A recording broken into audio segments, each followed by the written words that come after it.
Welcome back to Cheers to Health. Of course, you gotta have me, Brian, the one and only Torres, the host with the fucking most, and of course, gotta have AJ Tomlinson, and of course, the grumpy one. Just a heads up, everybody, this guy's on edge today. He's pissed. Omar Torres. Come on in. Welcome back, folks. Welcome back. It's a pleasure to have everybody back. We do appreciate you guys for listening and watching. Please don't forget to like, subscribe, and follow the For pages. sure. All Do love. all the stuff. Can I get a heart? Appreciate y'all. Do all of that. And they gonna All work. love. Yeah. Get your cup of Joe. Get your freaking protein. Yes, sir. Can't even fucking your Okay. proteins, your awas means water. Whiskey, beers, whatever, whenever, what time you're listening to, whether you're partying 5 with your o'clock buddies, somewhere. fucking doing shit. Just have a cheers. Have a cheers. And have fun with us, Learn a little bit stuff. Have some coffee. Wake Have your a ass cheers. up Get up and and get out fucking and do get back. shit. Well, Get the let's fuck AJ, up. tell him what's up. Get off your Tell him what's fucking up, neck. dude. get off your Alright? neck. Get off your fucking neck. Hey, you ever see that guy on TikTok? He's I like didn't see that he's one. like he's like in the army and shit. And anyways, that's what he says. Get off your fucking neck. Yeah. He has like a Get off your blowhorn. neck. Oh shit. So today we have an awesome guest. Of course, just like every time. We have awesome guests every time. Absolutely. So why the fuck aren't you subscribed to our channel? Anyways, We do got some his real name heavy is hitters. Kevin. Yeah, we do. And we're gonna keep them coming. Mm-hmm. Kevin Ruiz. This dude's got an interesting story, man. He's a lawyer, he's a dad, and he's a fitness coach. Dude, we're gonna see what we can get out of him, tips, tricks on how he lost some weight, how he pursues his career and balances that with being a father and a coach. Dude, Yeah, that's a lot. let's see what's Did, up. did we like? Let's see what's up. Is he a real lawyer? Yeah, dude, he's a child prosecutor. Dude, Child abuse prosecutor. Shit, I can't it's even crazy fucking. how we just skimp over some of like the big things. I'm like, bro, We didn't skim. you We're just said gonna he's a learn more. lawyer. We're Like, gonna learn more. damn, that's crazy. Yeah. So yeah, shout out Brian, to don't him. be saying nothing too incriminating, alright? Let me put my Alright. shit out on blast. I'm gonna put it So on hey, look. blast. Oh yeah, it's out We'll there wait till he already. gets on. We'll wait. I don't want to waste this. What, you beating kids or something? Oh 'Cause, I mean, there's different. no, it's He's beating kids. worse. Oh, Watch yourself. Watch yourself. You want to be dang, late dude, to where the you? podcast, huh? You don't want to hear. We'll fucking put. Where'd you bury? Where's Where'd you Omar put going him? with this? Oh, I'm not. I just want to know why I'm I not to wasn't slap included that in this guy. plan. Okay, it's supposed to be like a fucking, maybe set up an alibi. Like, dude, no, I went to take a trip over to Colorado, and I came back the next morning. Okay. Oh, sorry, it's too much. Too much. Okay, well, my What are you bad. doing? See, when Seriously, what are you doing, Omar gets worked up. He's Kevin Ruiz? what's up, Kevin? What up? What's up? What's up, What is man? up? How are you doing today? Not too bad, not too bad. Day one of potty training my son, so Ooh, busy around here. oh, that's always fun. You do Yeah. the one where you put the little potty all over the house in his favorite Yeah, spots or something like that. he's butt naked. That's what the book says. Let him Yeah, I butt wasn't gonna say naked. that, but yeah. Yeah, but it's he picked it up pretty quick, so Oh, that's good. good. I remember those Yeah. days. Both my dudes, Yeah, freaking crazy. Sheesh, a lot of cleaning up, but yeah. A lot of cleaning up, but it's hopefully he'll pick it up quick. We got a week. He's off school for a week, so we'll see how it Nice. goes. There you go. Yeah, So absolutely. you got him in a little daycare.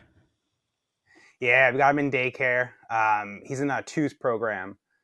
So yeah, he's there until he's 3. And New York City pre-K starts at 3, universal pre-K.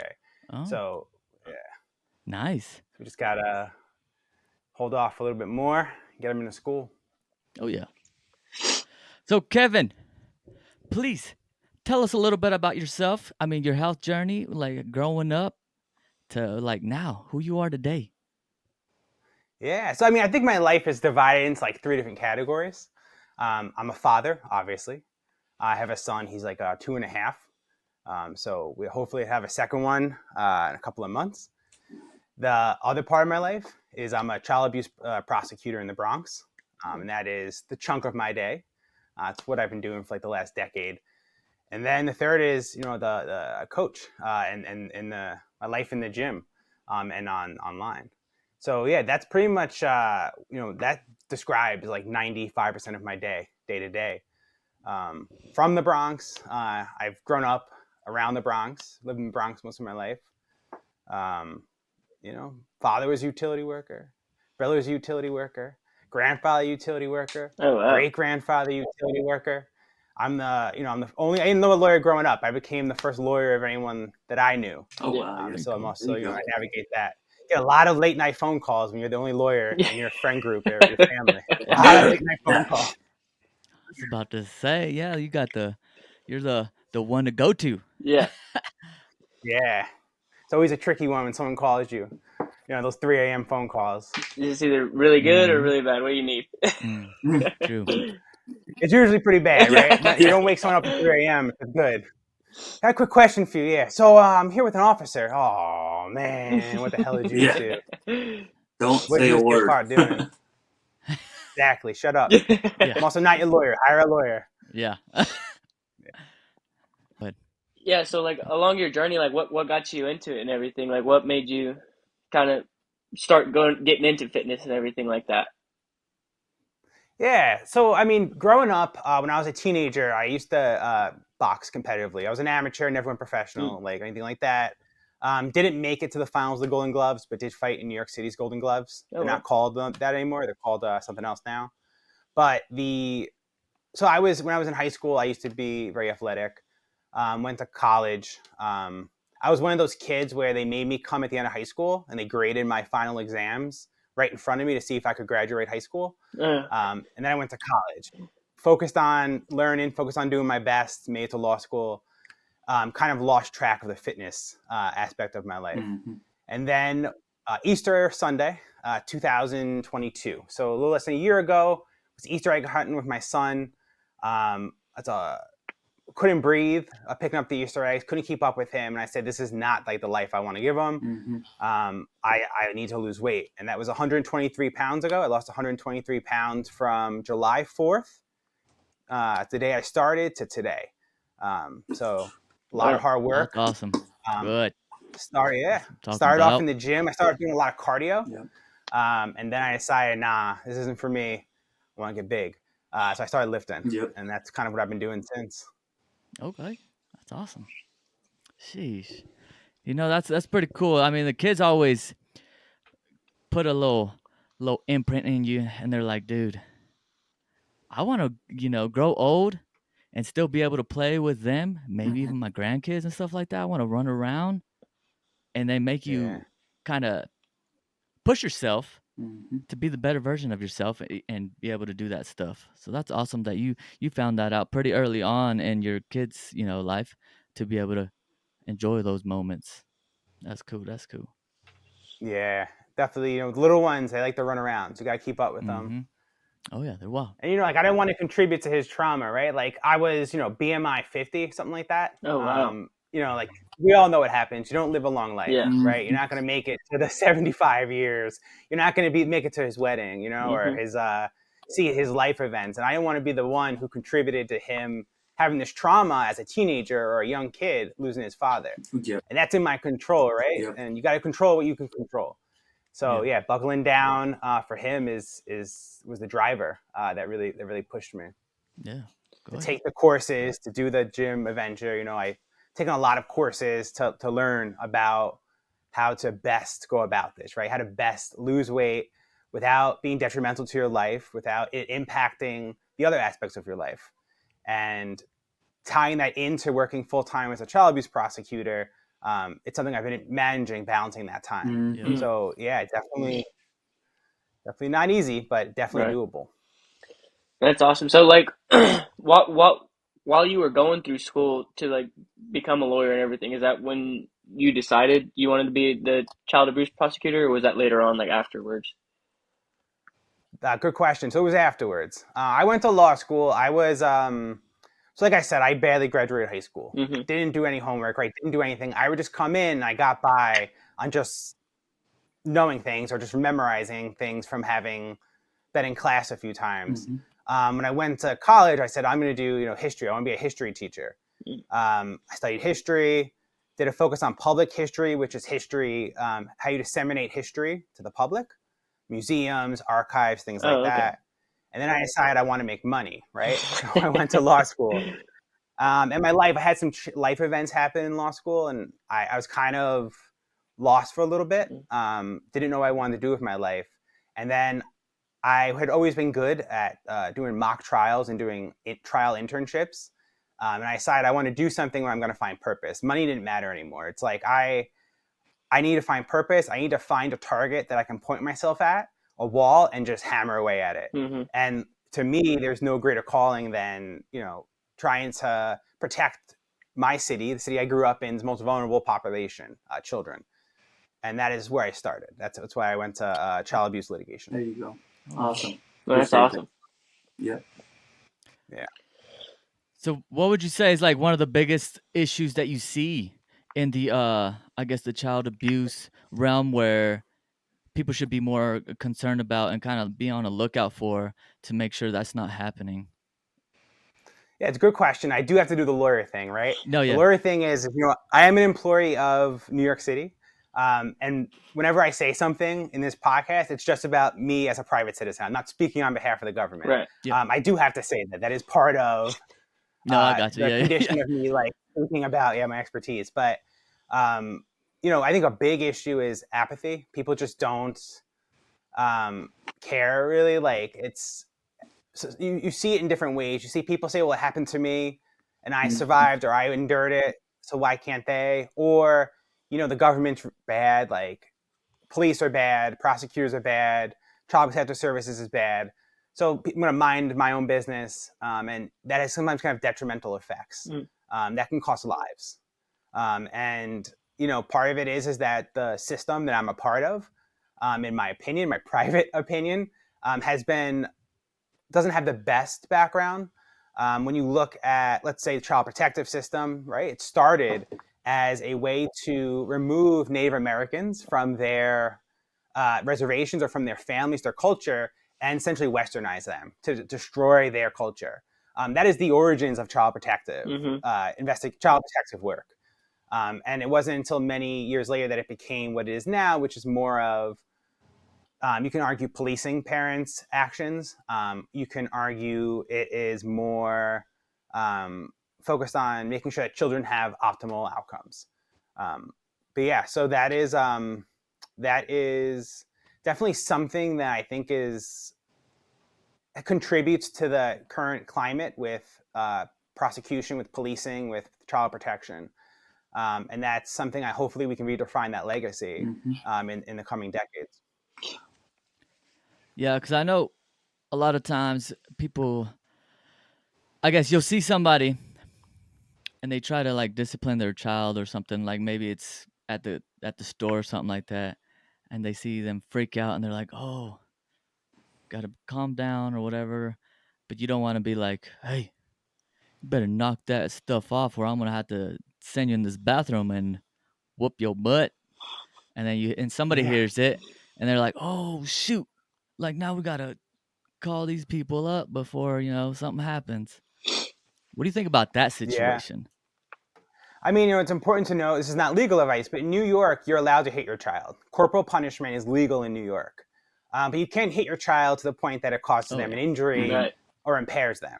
So spanking your child is legal in New York. In New York, generally hitting your child with a belt and leaving welts or bruises is going to be ground for a criminal investigation or a child protective investigation. Corporal punishment is, in my opinion, a lot of us grew up being spanked or hit with belts or with other things. I think it's something that's very common for people of our age to have gone through. But I, in my experience, find that hitting a child usually is not about teaching the child, it's about your inability to express your emotions and your anger. You're angry in this moment, you're embarrassed by your child's behavior, and you resort to hitting. Yeah. That's what happened to you as a kid. That's what you're going to do to your kid. I don't think it's the best way to teach a child. Then again, it is legal in New York. Yeah. So it is what it is. Yeah, I can Absolutely. see that.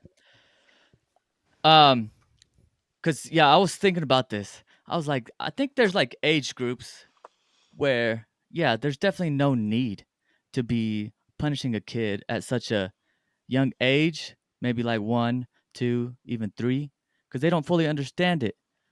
But once it gets older, and you go through the process of disciplinary actions, there's for in my mind, I'm thinking like, okay, so if I don't give you some kind of consequences now, and that's probably the way that the families and beforehand or whatever would think also is if you don't learn now when you go outside this house and you do something and not know the consequences or knowing that there is consequences in general, then you're just gonna be all out there feeling like you can do whatever you want and then get into trouble.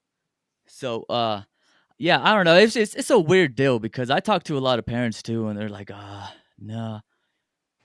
But I don't know. It's just like where do you see that going?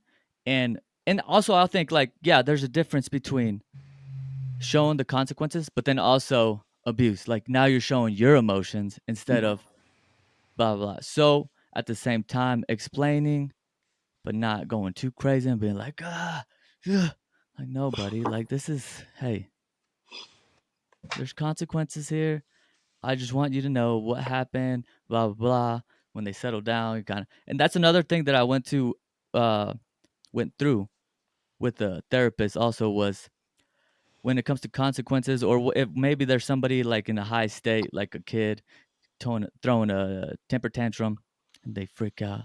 It's not like instantly like you yell at them like, "Hey, dude, no, that you're not supposed to do that. Go to your room now." You kind of try to get them settled down and explain the process. But with the consequences, it's a whole different deal where it's like, dang, dude, like where am I gonna find this? And that's where people get into that weird little spot where it's like now you're getting carried away, bro.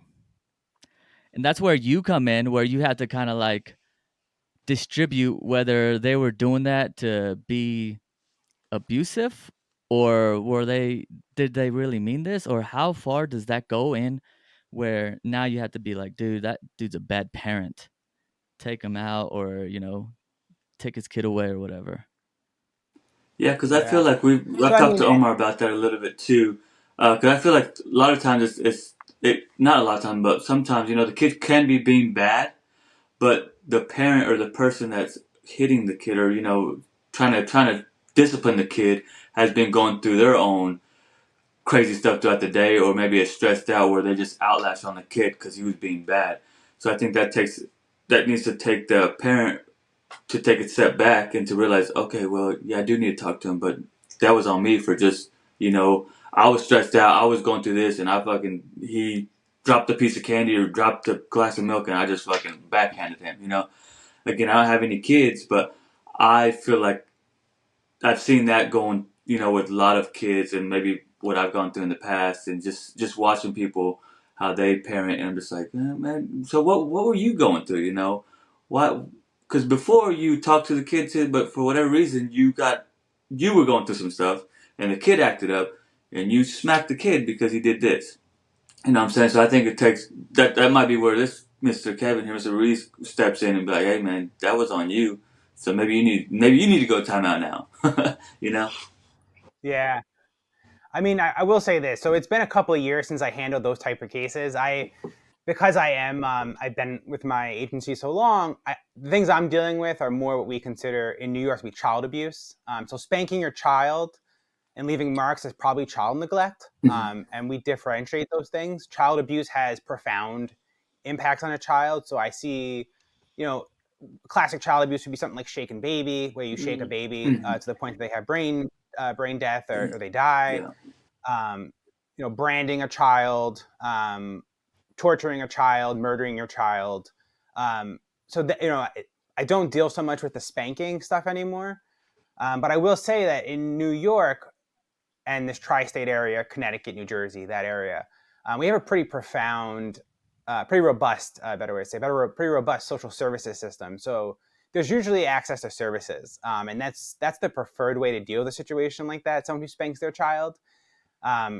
Is that criminal? Perhaps. But if the parent is willing to engage in services, right, and is willing to remediate that harm, try to do something to stop that behavior from repeating in themselves, that's what the hope is. Because if you have a child, you're going to have a child for 18 years at a minimum. And realistically, you're going to have a child probably until they're in their early 20s, right? So you're going to be parenting them, providing them guidance. A quick criminal court intervention is not going to change that. You have to build the foundations of a parent who can handle situations, and then, they won't be involved with the system anymore. And that is really, I think, the goal, and that's where we're starting to see a pivot in the way we handle these cases. It's not about punishing; it's about rehabilitating more. Yeah. Because and of course there's exceptions, right? If you murder your child, that's not something we're gonna probably be able to deal with criminally in terms of services. There's going to have to be criminal repercussions for that. But yeah, I mean that is, I think the day to day, at least in New York, of what it looks like. Yeah, that's a good point.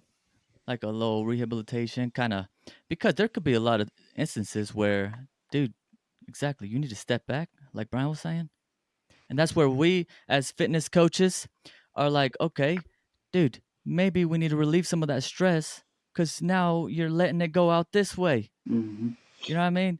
So whether it's practicing meditation, going to the gym, releasing some of that energy there, eating better to kind of get that burden off your shoulders of feeling like, dude, I've been eating like nonsense. Let's do this way. And going into that, dude, you lost a lot of weight and dude, that's awesome. I'm doing Congratulations, man. Congratulations. Yeah. Keeping on and doing stuff So while like, having what drove you to also start coaching? Because I mean, is that something fairly new you started doing, or how long have you been doing that too?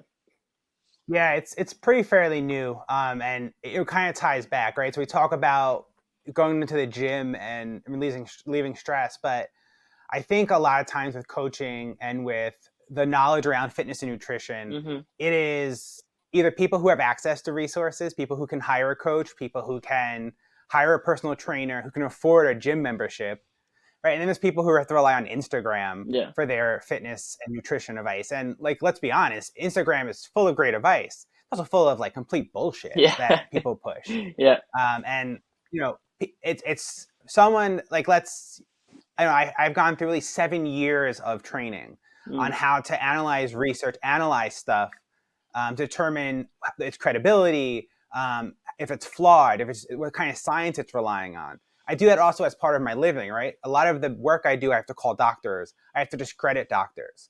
Sometimes it's crappy science. Sometimes it is good science, right? But it's being misapplied. So those are skills that I was fortunate to be able to get from higher education and my job. You can't expect someone who's working 2 jobs, who doesn't have time, who has 3 or 4 children, who doesn't have time to learn research techniques, to be able to then go through studies and determine, oh, well, this was in a journal that is not credible, right? Or this is someone who's speaking about glucose, right, with the name Dr. Smith, but they're a chiropractor. They're a doctor of chiropractic medicine. I don't know if that's the right word for it, but and part of it is that I benefited a lot from having access to resources, and I wanted to provide back. So for coaching, I do pay what you can coaching. I have people who pay me money. I have people who pay me pretty good money per month. I have people who pay me probably less than what I am paying for them to use my app, right? So kind of look at it as like one subsidizes the other. But it was to be able to take some of the knowledge I gained and help people lose weight, because it is losing weight and getting healthier getting more active. I always say on my Instagram, it's liberating. I'm liberated from having lost 123 pounds. Mm-hmm. I can do stuff I couldn't do before, right? I have access to more of life. I can go hiking Yeah. up a mountain. I can go for a walk with my son in a stroller. I couldn't do an hour walk up a steep hill with my son prior to losing the weight. So I have more access to life now. Yeah. And I think I am lucky in that I am a public servant, but my salary is public, or at least most of it is public, meaning that it's accurately reported. I make pretty good money, and I have the ability. I don't need the coach to make money. I don't need the coach to feed my family. Right. But if I can help someone and I have the ability to help them, why not? Yeah. Right? I'm going to watch TV, watch Netflix, or I can help change someone's life. Yeah. Right? And that is, to me, so much better use of my time and the gifts I've been given. Mm-hmm. So that's what got me into coaching. And I started that through nutritional coaching. I did a course of precision nutrition. It's a pretty well-regarded nutritional coaching. I've done a ton of courses since then. I'm currently in a course called Prescript, which is like a community as well as a course on a fitness instruction company. And it is, very beneficial. I'm able to take the stuff that I love to learn about, and apply it to people who need it, who need the intervention, and otherwise wouldn't be able to get it. Yeah. Yes. I think it's definitely important, especially nowadays. Like me and Omar were prior military and stuff, and even just in the United States all together in the country, like you just see like people living those destructive, unhealthy lifestyles like it's perfectly fine, like it's normal.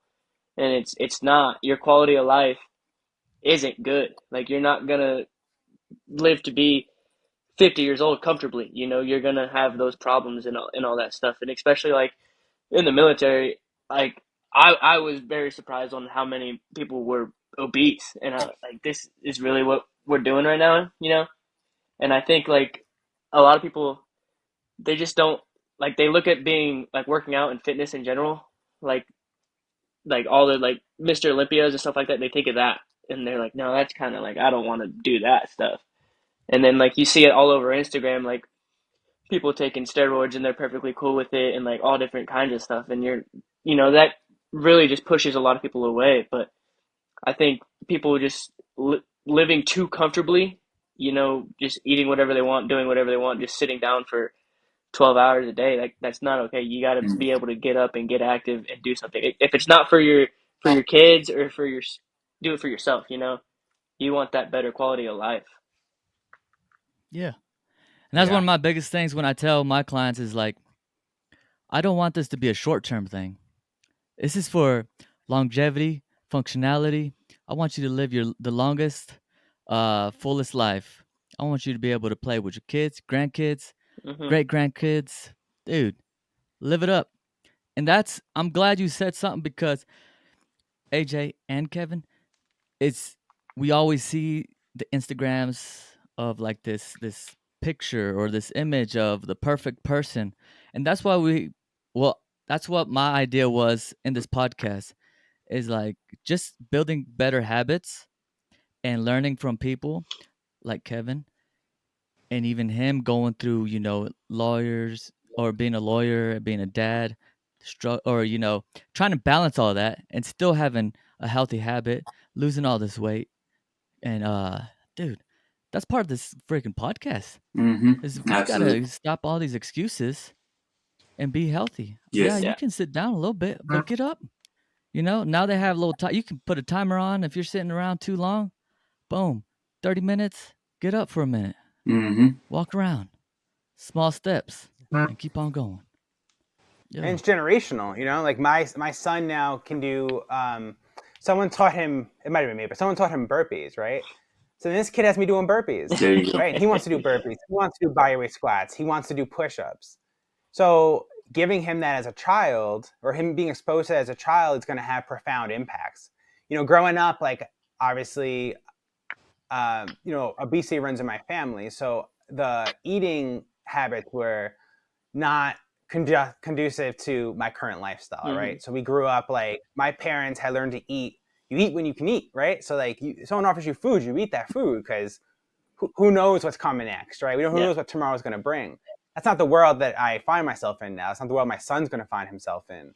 So it's important that he understands a healthy relationship with food. You know, and I think that's a crazy thing about Instagram is you have people pushing things that are just wildly like specific to like elite bodybuilding. I see this a lot. Like this is like, you know, water fast and cutting out water and like, you know, like carbohydrate cycling, like things that like, yeah, we use for like athletes or we use for bodybuilders who are about to take the stage. This is not for someone who's, you know, who's trying to go out and get more access to life.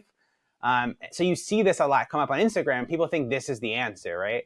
Here's what I'll do. I just won't eat carbohydrates, or I'll just, you know, I'll go to 800 calories on a Friday and Saturday, so I look leaner on Sunday, right? And that's not something that's going to be long term. That's not something that's going to show the future generations who are watching you how to live a full life. Yeah. Oh, yeah.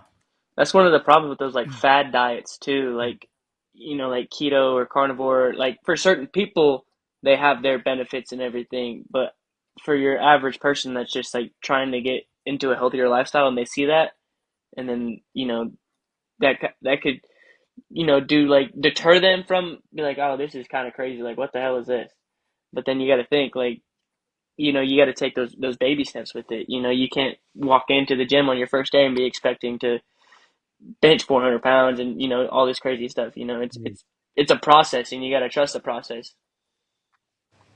Yep. Right. Absolutely. Everybody And who wants hasn't? a. I've done keto, right? What's that? I've done keto, right? I've done keto to lose weight. My family's done keto to lose weight. And you know what? I lost weight, right? Because my body was bleeding glycogen, right? I was bleeding water. I was bleeding glycogen. And then when I started eating carbs again, that weight came right back on. And anyone I know who did keto and then came off keto put the weight back on. Yeah. You know, and that's, you know, it does have its purpose. I think keto started, I think, to treat pediatric epilepsy or juvenile epilepsy, I believe. So it was a medical intervention, right? But not a medical intervention isn't applied to the whole public, right? Like it's specific to certain situations. So yeah, I definitely, for some people it works. For some people it's necessary, but it's not something that's going to work for everyone long term. Yeah, and that's all with like how you want your lifestyle to be. So if you want to eat this way, that's cool. But it's got to be something that you can keep long term. And I think that's us as nutritional coaches as well, is try to teach people is something that you can keep long term, not just a quick fix, but something that, you know, you and your family, if you have a family or whatever your situation may be, to keep consistency on. So yeah, definitely. You can't just think, oh, I'm gonna do this for a couple months, get this off. Cause like you said, man, you're gonna get that thing back up, and that's the thing. Like yo-yo dieting, where you're trying to do this, but then it's gonna come back up.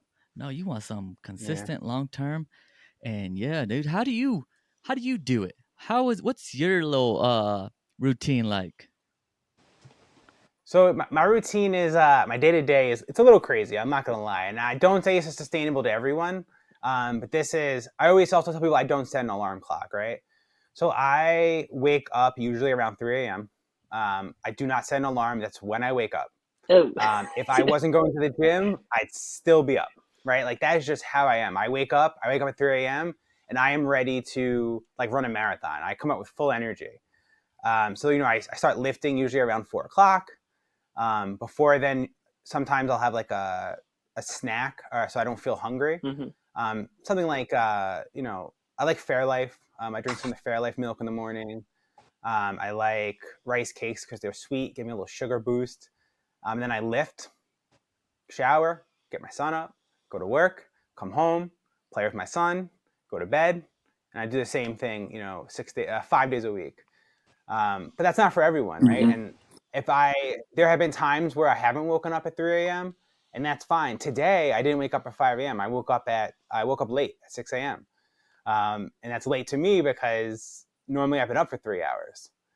But, you know, I knew I was going to need my patience today, and I knew I was going to need my energy with the potty training. Yeah. Oh yeah. So, you know, I'll squeeze it in. I'll squeeze the workout in. If I can't get the workout in being a father comes first to me. Yeah, for sure. So I'll try to make it work. I can always do push-ups. There's always something I can do. And that is another really important thing, because you asked how do I do it, is I don't cut out carbohydrates. I don't cut out fat. Yeah. Generally, what I like to do, and doesn't work for everyone, right? This is just what I like to do, is I like to eat my carbohydrates around when I work out, Mm-hmm. and I like to eat fat more at night. And the reason why is because when I wake up in the morning, I feel less hungry if I have fat in my stomach that took a little bit longer to break down. I try not to have severe calorie deficits. Part of that is that I don't want to lose my muscle. Mm-hmm. Losing 123 pounds, I think we all have the expertise to know I've lost muscle. But by hitting the gym hard, by lifting hard, by following, hypertrophy or a muscle building plan, I have tried to limit how much muscle I've lost. And I've actually built muscle in some areas, mainly because I have the ability, beginner gains, formerly obese or obese, when I was lifting, all this stuff allowed me to build some muscle. Mm-hmm. So now the plan is keep cutting and then go into a slight bulk, get jacked, and live the dream. There you What go. kind Yeah. of supplements and stuff, like you take like a protein or pre-workout, like vitamins and stuff like that? So I do a pre-workout. I do the outwork nutrition because I like the fact that it's very few ingredients. I take some supplement. I take creatine. Yeah. I take beta alanine, which is in the pre-workout. I've taken other stuff like in the course of the journey. I've gone on and off other stuff as well. Yeah. Part of that is that when I first started losing weight, I did use a GLP-1, which you guys know as probably Ozempic. Oh, okay. So yeah, I did do that for some time. I don't have the insurance that covers it, so I had to pay out of pocket. It's like $1,000 a month. Oh. Yeah, so right now I'm not on that. Nothing else like that you can't buy in a store. Right. Trying to think of my head. Caffeine. I like a lot of caffeine. Yeah. Yeah. What do you think about the what is it? Ozempic? What is it called? GLP-1. 'Cause I hear GLP-1, a lot about it. Yeah, there's a lot about it, right? There's a lot about it. There are people who, I used to put on my Instagram that like I was using the GLP-1 when I was heavier, like probably around August, if you go back on my feed. And like I'd be in the gym working out 6 days a week, lifting. I post my workouts every day. And then like people would attack me and be like, oh, like you're not losing weight, like you're not doing anything, you're taking the easy route. And I was like, dude, I'm in the gym 6 days a week lifting. Like you see me lifting. Mm-hmm. You see like, like this is the easy route. Like can you use it as an easy route? I'm sure you can, but like, I think it's kind of like it took all of the credit away from the work I was doing. Mm-hmm. So then I became less open about it, and then I became, and I think right now there's a shortage too of the medicine. What do I think about it? I mean, I have so many thoughts on it. So let's get into it, right? So I think a lot of people, I know like, if you guys know Renaissance Periodization, you got Nick Shaw and Dr. Mike Israetel who run that company. I know they use it for bodybuilding, or at least they have used it for bodybuilding. I think Nick Shaw used it, who's the co-head. I think it's probably not for that. I think it's not a short-term thing. I think it's as long as you're on the medication, it works. But when you go off the medication, the hunger comes back hard. Yeah. It comes back real hard. And you have to be able to adapt to that. I think a lot of people are using it to drive severe calorie deficits. And I think that is dangerous for lean muscle mass. But I think for many folks who nothing else worked, it's a great tool. And it's a tool that you really should be careful. You should speak to your doctor. But I don't think that we should be, as coaches, as a society, as people, telling someone who's 400 pounds or 50 BMI that they shouldn't take a medication we know is going to be effective for helping them lose weight. and because it's the easy route, Right. right? Yeah. That to me is ludicrous. Yeah. It's insane to me. It's like telling someone who has diabetes, don't take insulin, Yeah. or like Absolutely. don't take medication. It just does not make sense to me. Like we can't complain about society being obese, and then when there's something that's going to work, and they failed other interventions before, tell them not to use it. That doesn't make Absolutely. sense to me. And I think it is definitely a hot topic, though. It's definitely a hot topic. Yeah, because there's a guy I work with, and he's I've only been up there a couple months, but he's been taking it for a little while. And I kind of asked him about it. I didn't want to pry too much because I didn't know him that well. But he had mentioned he was on it, and I had said I was like, you kind of got to like either stay on it or really make those lifestyle changes for the the effects of it, like keep the weight off and all that stuff. And he because he doesn't work out or do anything, but he was saying that he has made those severe lifestyle changes. Like he doesn't drink as much, he's not eating as unhealthy and all this stuff, and he is planning on coming off of it. And I was kind of telling him because just from what I've heard, I haven't done like deep dive research into it, but like you said, that hunger does come back and it comes back hard from that stuff. And I was kind of telling that to him and with everything. So, but that's as far as like the only person I know that's taken it besides obviously you just saying it. Yeah, and I know people who've taken the medicine and didn't lose weight. Yeah. There's a very few percentage of people who take it don't lose weight. For that person, they actually they have diabetes, so they were taking the medication. It was originally a diabetes medication. It's now also indicated for obesity. So they didn't lose weight, and they didn't understand why. And that is it's a tool, hopefully, that leads you to better habits and better foundations, to build better foundations. At the same time, I think if someone's going to use it to lose weight, I can't imagine that losing weight using the medication, and if you can afford it, using it the rest of your life, if you have to, is worse than being 50 BMI. So that's what my BMI was, right? I'm going to go there, 50 BMI, and having a heart attack at like 50 something. Mm-hmm. Right. And I don't want to take away credit for myself, but I have to give credit also. Absolutely. Right. And I have tried every can't say the word now, every nutritional intervention I could before that medicine. I took the medication. I was able to start myself on this journey and then, carry it to where it is now. And I'm not open about it because, well, open enough to say it on a podcast, but I'm not open in the fitness sphere because you do get attacked for using it.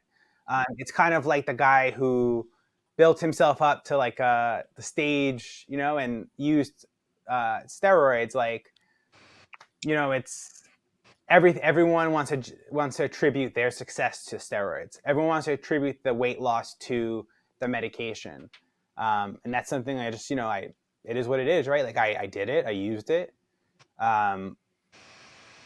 People have different opinions about it. Yeah. I don't know if I would have been invited on the podcast if you guys know I lost weight using the medicine, because there are certain people out there who wouldn't. Yeah. Yeah, there's certain people who would not have invited me. They would have said, "Oh, why? What? Just another user of the drug." But I hope that with coming generations of the medicine, it becomes more available, cheaper. I hope they get some of the side effects away. I know people have problems with side effects. I never had that issue, but it's, who knows what the future is going to, is going to have with these types of medications, and what other medications are going to come out. Because there are definitely people who are in a lab trying to solve the muscle building and fat loss epidemic, right? In a prescription, and who knows? Eventually, maybe one day they'll do that. I don't think it's going to impact me. I probably wouldn't take. I'm one of those people who really doesn't like taking medication. I don't like taking Advil. I don't like taking Tylenol. But I took this, and I think it improved my life. Yeah. But I mean, that was included with the, hard work of it, There you go. At the end of the day, there's really no substitute for actually putting in the work for something. Yep. Right. You don't build muscle. Yeah. Right? It doesn't build muscle. Yeah, just like taking steroids with those guys, they're big, they're on steroids, but they're also in the gym 7 days a week for 3 hours lifting stupid heavy weight all the time. That's their job. That they're putting in the work for it also. Yeah, I mean, I think Exactly. if you could take a pill or a shot and look like Sebum, Yeah. Yeah. every dude in the summer be walking around on the beach, right? Right. Like just Sold. cut. But Yeah. that's Yeah. not it, right? There's a lot of work that goes into it. Hmm. Just it's like I don't race, but like it's like Fast and Furious movies, the NOS button, right? Yeah. Like with the nitrous oxide, Hmm. give that extra boost. That's what it is. It's just a boost Yeah. Yep. to work you're already doing. Yeah. I was thinking about that because, I mean, even as trainers, we're expected to live a certain lifestyle, be a certain kind of image.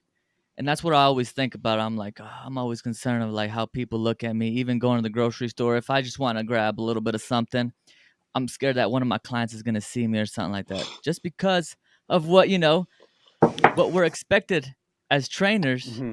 to be. And what do you think, like, what is your kind of vision on that? Like, what do you think about that? I mean, I don't know if when I do nutritional coaching, and some of those folks are athletes, and some of them aren't, and usually the athletes have a better handle on this. But like, I wouldn't want to live a life, or actually, I put one time on my Instagram. I think I don't want to be the kid at my son's birthday party not eating cake. I don't want to be the guy at my son's birthday party not eating cake, right? Like, no, that's not the kind of life I want, and Hmm. it's not the kind of life I would tell anyone to seek. If you make your money by getting in front of a camera and having the APAC, right, and you have to skip your son's birthday cake to make money and feed him, right, and provide his housing, then yeah, I get it. Like, don't eat the cake. But like, we're not in that world, right? Like, who wants to be that person, right? So like, you have to have space in your life for all of this stuff. A slice of cake is not going to make you obese, Mhm. Yeah. right? You don't have to like not eat something because you had a piece of cake. Maybe don't eat like a second piece of cake, or don't eat the whole cake. There you go. But like, Yeah. even if you eat the whole cake, worst case scenario, right? You eat the whole cake, you find yourself and it's 10 o'clock at night. Over the long term, that's going to even itself out, right? Hmm. Doing something one time is not going to lead to profound impacts later on, absent some kind of, I guess, foundational medical issue. Hmm. So I think having to live up to that, right? Like, that's what I want to. That's what I want to show my clients, right? The people I work with, personify that I do have room in my life to eat things sometimes. My thing is not cake. My thing is potato skins. A hollowed out potato with cheese, bacon, and sour cream, Yeah. right? My favorite thing. And I do eat that sometimes. I eat it much less than I used to. I might eat it with a little less sour cream than I used to. But like, life wouldn't be good if I don't enjoy it, right? Right. What's the point of living if you don't get joy from part of your life? Yeah. Now, the one thing I don't do is I don't drink alcohol. I used to drink alcohol. I don't drink alcohol. If like I'm around, someone's like, let's take a shot, right? Let's take a shot. I'll take a shot. But like, I used to drink a lot at home with my wife, or like after a day.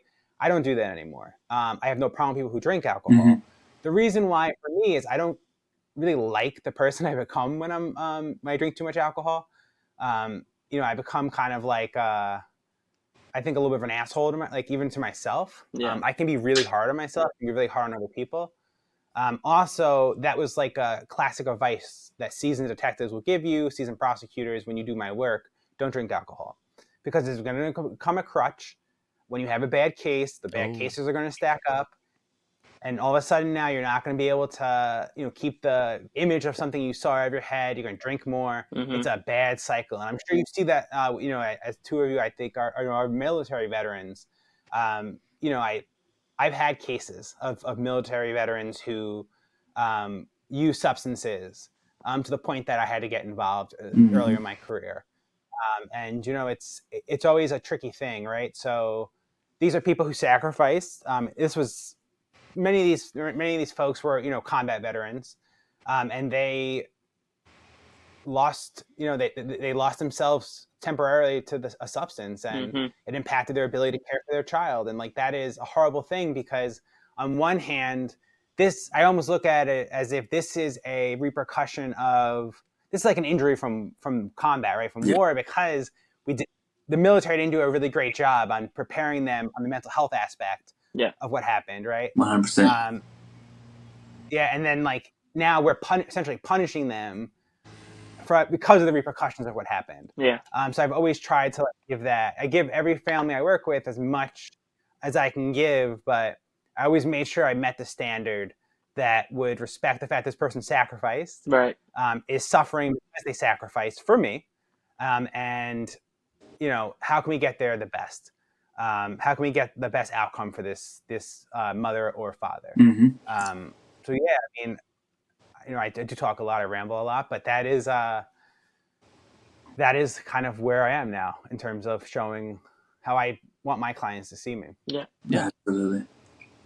That's good. 100%. Eh, Hey, one thing, these guys, Kevin, I want to shout you out real quick because these guys, I don't think they've ever not let me talk. So appreciate you for doing that. These guys have been going on and on, and I love it. So I appreciate you for that.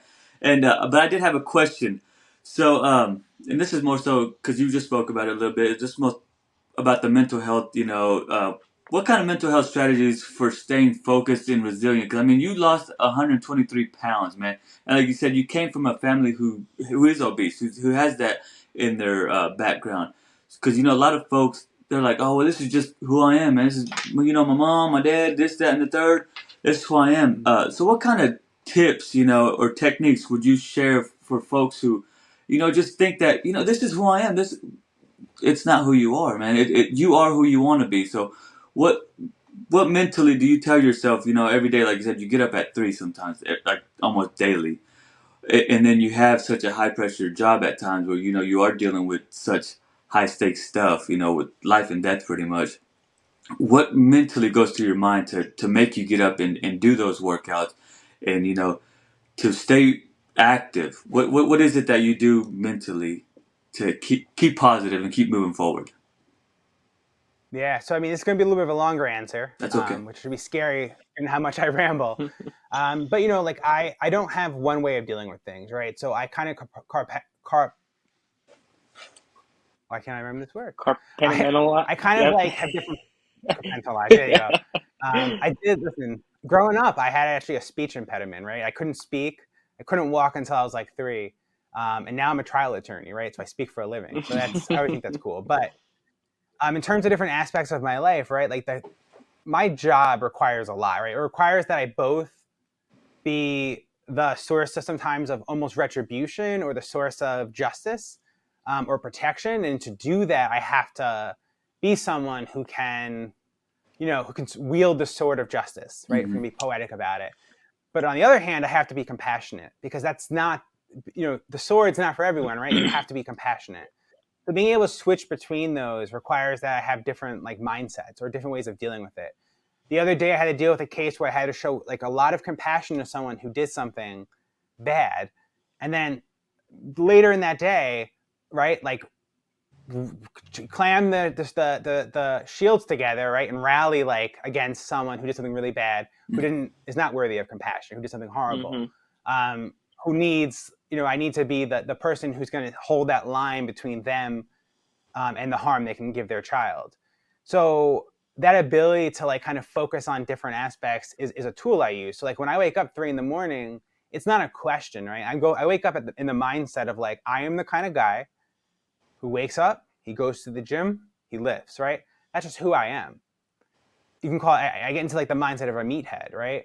That's just who I am. That's a part of who I am, right? But then later in the day, that's not who I am. Now I'm the person who can like forgive someone for doing something horrible, right? And then later, I'm the kind of person who can hold the line, right? I can be, Batman. Like I can be the person who will push forward and stop someone from doing something. And I don't, the question is like, why is that, right? Like, how do I do that? And, I don't know. It's part of who I am. I experienced a lot growing up.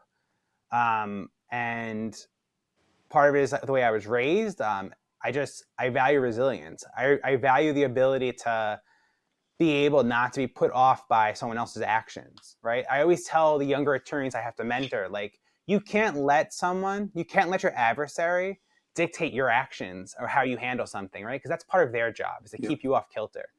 and you can't get shaken, right? You have to be resolute. You have to be like stoic, right?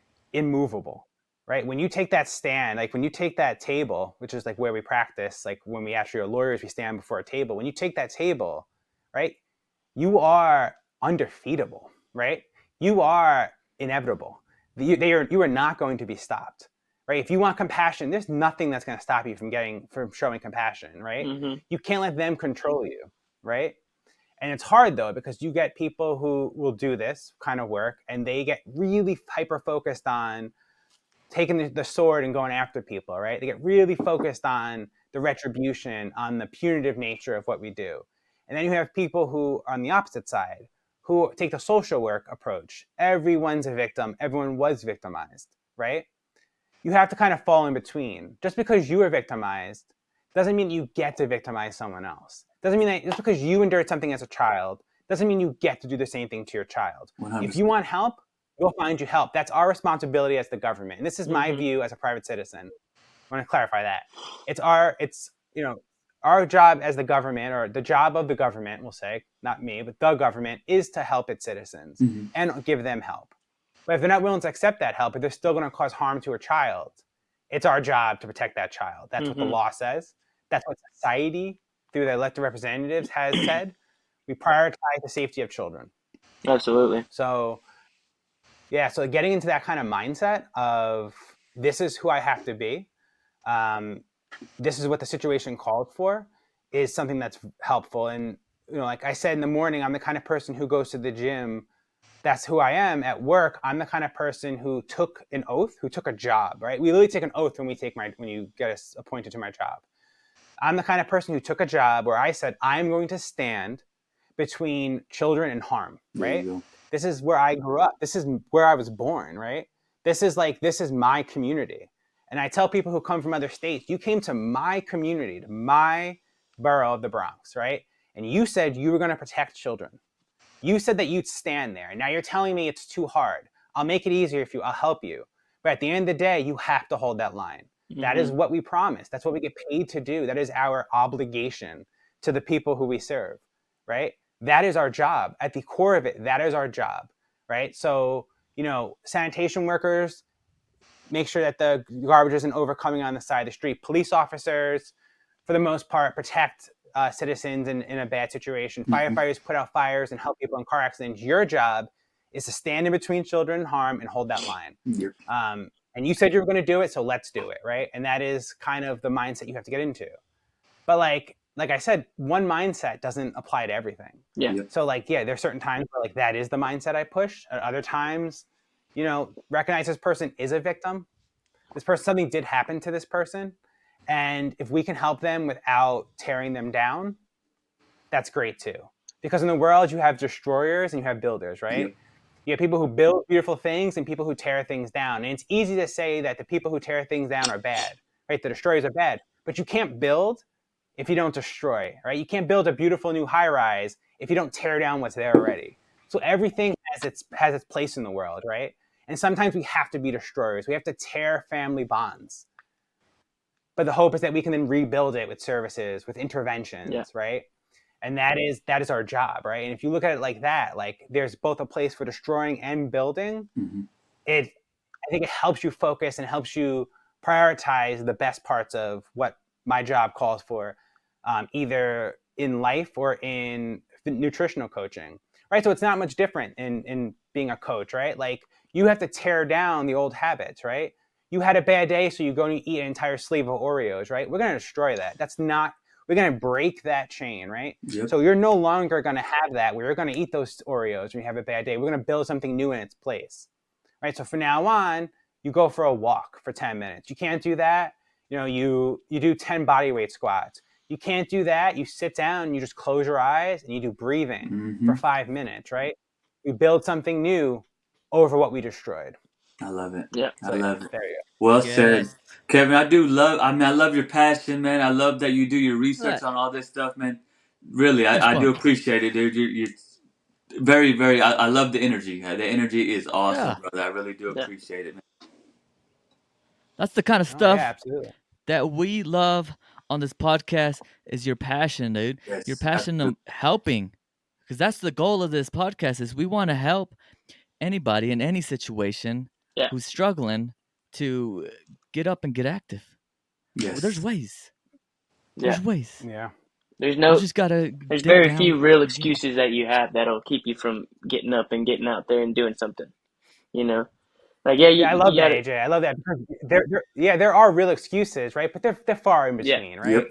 Yep. But like if you find yourself in a situation where you can't do something, and I'm sorry I cut you off, AJ, No, but you're if you good. find yourself in a situation where you really can't do something, then give yourself grace, Yeah. right? Like you're obviously in a situation where like if you can't find 10 minutes to do something, 5 minutes to do something, then like you have my support because your life is tough. Yeah. And it's okay to say like it's tough, right? Can we do something? There's always probably something we can do, Oh, right? yeah. But maybe we'll just ignore physical activity and we'll just focus on nutrition.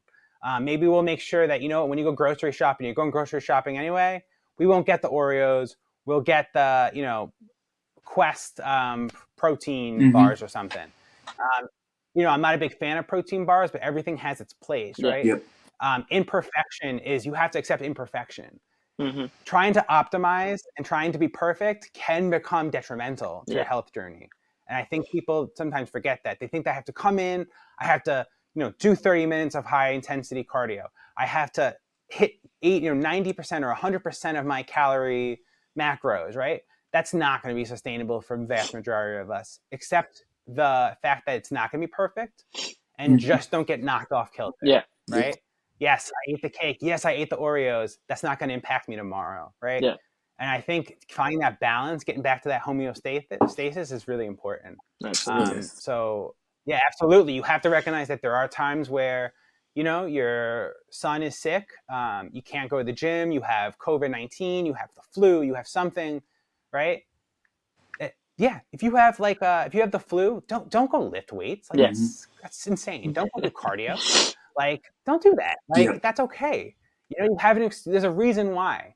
But you only have the flu, you only have COVID, you're only sick for a few weeks, right? There's 52 weeks in the year. So recognize that there's always an opportunity. Yeah. Oh yeah. Exactly. Yeah, the way I look at it, like, you know, like I just have like a rough day at work, whatever it is. You know, rest days are good. Like I feel like a lot of people too, when they're just starting out, they think they gotta go balls to the wall and every day for an hour and a half and, you know, do all this crazy stuff. Like, no, you know, rest days are good. You know, it's good to, you know, get off the gas a little bit and, you know, go into the pit stop and, you know, maybe do like active recovery, do some stretches, you know. There you go. Absolutely. Do a lighter day and all that stuff. Right. Absolutely. Muscle's built while you're sleeping, right? Mm-hmm. You know, muscle's not built in the gym. Muscle's built while you're sleeping. Yeah. It's built when you're resting. You know, you have to rest, right? If you do a leg workout and you can't walk the next day, that's not good, right? That's not good. If it happens a lot, that's bad. That's not a good thing. Right? So absolutely, you have to rest. You have to have room for resting and sleeping. So whenever you're not, you know, being a lawyer or coaching or whatever, what is something you like to do with your free time? You know, besides like going to the gym and all that stuff, like something you do with the family. Yeah. So like with the family, we go for walks. You know, my son, New York City is, especially the Bronx. I live in an area of the Bronx where there's some trees or like there's trees and stuff. So like he can go outside and walk. But like, you know, we're in a small apartment. So if I can get him outside, we're coming out of winter. If I can get him outside, take him to the park, take him on his motorcycle, which is his little tricycle bike. That is like what he loves to do. Yeah. You know, hobbies, you know, my hobbies really at this point, you know, I could make something up, but it's not the kind of person I am. My hobbies are either just doing my routine, right? Or learning, right? Like I'm the kind of person where I have to constantly be learning or reading. So part of that is a lot of these courses I've taken, I've learned a lot of stuff. I'm currently in courses. I'll probably end up taking more courses. I like learning. There you go. I like listening to books, right? So I have to drive to work. I can't take public mass transportation. So I listen to audiobooks, big on audiobooks, podcasts, you know, just trying to make the most of my time. Occasionally I'll watch TV. I just watched the Fallout TV series. Yeah, I just started watching that too. Yeah. I didn't play video games, but like it's a good TV show. Yeah. Not bad. Definitely not bad. No, that's awesome. Oh, Yeah. so we're doing this 120-day transformation challenge. But for those who are just coming in, trying to make like a better impact in their life, build better habits, what are some of the big tips that you've learned throughout the way that really helped you? Whether it's So, taking out snacks or swapping them out with something else, or doing something throughout the day to keep you active. Mm-hmm. Let us know. so I think one thing is just getting the right mindset around Yeah. what's going to come in front of you. Just starting out, and I think before you do anything, you should think, can I do this in 5 years? Right? If I did this for the next 5 years, is that the life I want? So if you say, you know what, I've decided that I'm only going to eat meat. I'm going to do the carnivore diet. And I'm never going to eat carbs. Can you see yourself doing that for 5 years? Think about the day to day. Think about like you're at the beach, right? And everyone's having a mojito or like a margarita. Is that and has lime juice in it, so it has some sugar, right? Is that the kind of life you want, right? And if the answer is no, then it's not something you probably should use. Also, I think a lot of people cut their calories really, really hard in the beginning. They look and they say, I got to go to 1,200 calories. I'm going to lose the weight. Well, the thing about that is that you go to 1,200 calories. There's very few people who 1,200 calories, I think, is a good goal. But, you do that. What's going to happen when you lose all that water weight, when you lose all that glycogen in your muscles, right, which is water weight? When you are 3 months in and now your body has decided it doesn't want to lose more weight, your thyroid is perhaps is slowing down. There's different theories about this stuff, right? But like your body no longer wants to lose weight at the rate that is appropriate. How are you going to cut calories anymore? You go under 1,000? Yeah. So I think what's important is find a good calorie calculator. There's tons online, right? You don't need a nutritional coach for this. You don't. I'm sorry. You don't need a nutritional coach to figure out your right calories. You can do it through Google. Find it and then just do a 250 to 500, depending on how much weight you have to lose, or whatever it tells you, calorie deficit, and track to that. If you're going to be losing a lot of weight like I did, prioritize protein. Your body tends to lose muscle. I think a lot of studies show that if you consume enough protein, you can offset that. Protein is also highly saturating, right? So it helps you feel full, and it takes a lot more energy to burn than the other nutrients. Don't be afraid of fat, right? Like I said, I consume fat at night, specifically because fat takes longer for your body to break down. So overnight, with a calorie deficit, and if you're doing a severe calorie deficit, I advise against it. But if you're gonna do it, because I've accepted the fact that people aren't always going to do what's best. Fat will help you not wake up at midnight starving, because your body's still gonna be breaking it down. That, once again, I'm going to point out, though, you should not do something to the point that it's impacting your sleep if you're a general public person. Exercise can look different for everyone.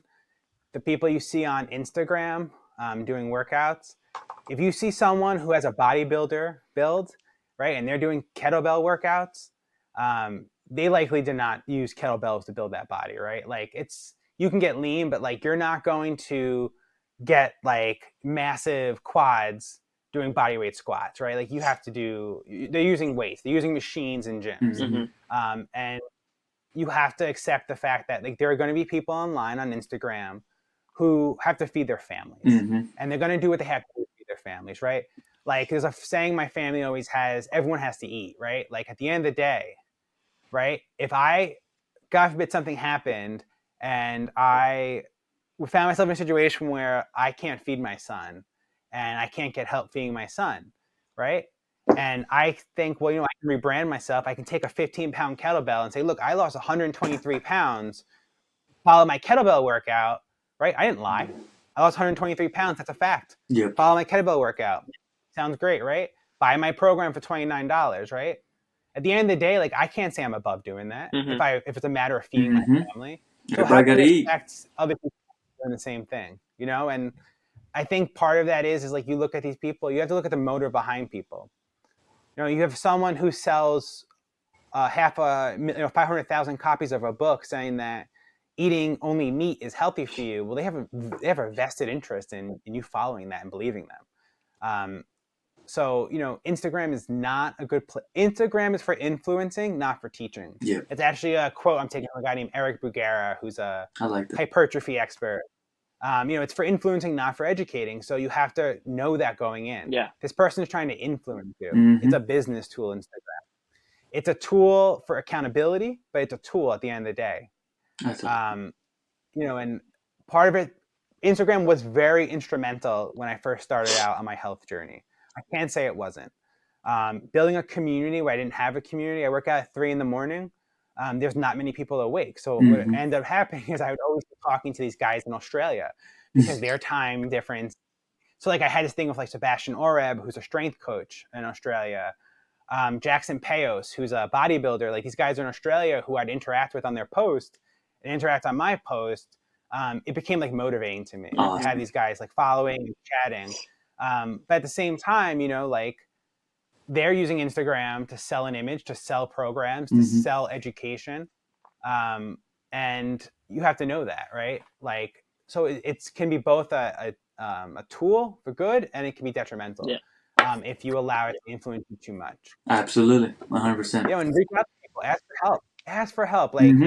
People who love the gym love talking about the gym, right? Oh, yeah. We all love the gym. We've been talking now for over an hour, right? We love talking about the gym. If someone DMs me, first off, I coach for pretty much for nothing. If someone needs coaching, but if someone DMs me or DM one of you, I'm sure you give them an answer.